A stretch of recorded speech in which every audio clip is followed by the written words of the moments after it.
So how would you say the placement scheme helps students in their careers? Well, as you know, the graduate job market is very competitive.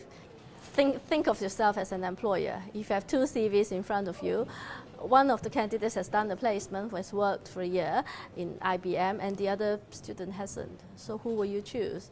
You know, so we are talking about not just about additional skills, but also showing that the person is employable, who has developed the skills that the other students wouldn't have. You know, they probably would have the same academic skills, you know, able to write essays, you know, do presentations, but the students who have done the placement obviously, you know, actually experience a real work environment.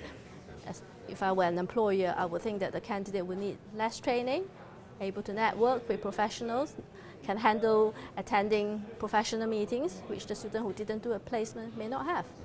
So, you know. So they're able to hit the ground running.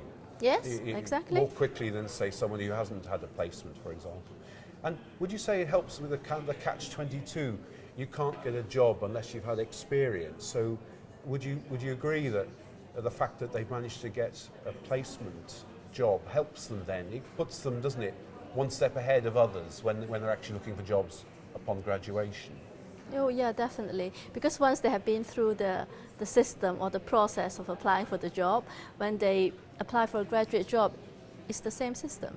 They have to go through sending in the CV, filling in an application form, assessment center, it's all the same.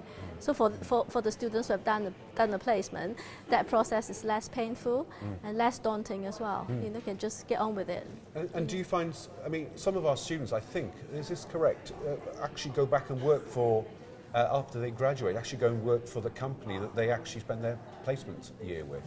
Yes, yes. I think many graduate recruiters see the placement as a sort of recruitment pipeline. You know, if you have done well, you are less risky than a student that have not worked before. So it's obvious that, you know, if they have a vacancy, they offer it to the student who have done the placement with them first. Having said that, some students do turn it down because once they've done the placement, they feel that they can progress, you know, to other careers and they can do better. So they may not want to return to the placement providers.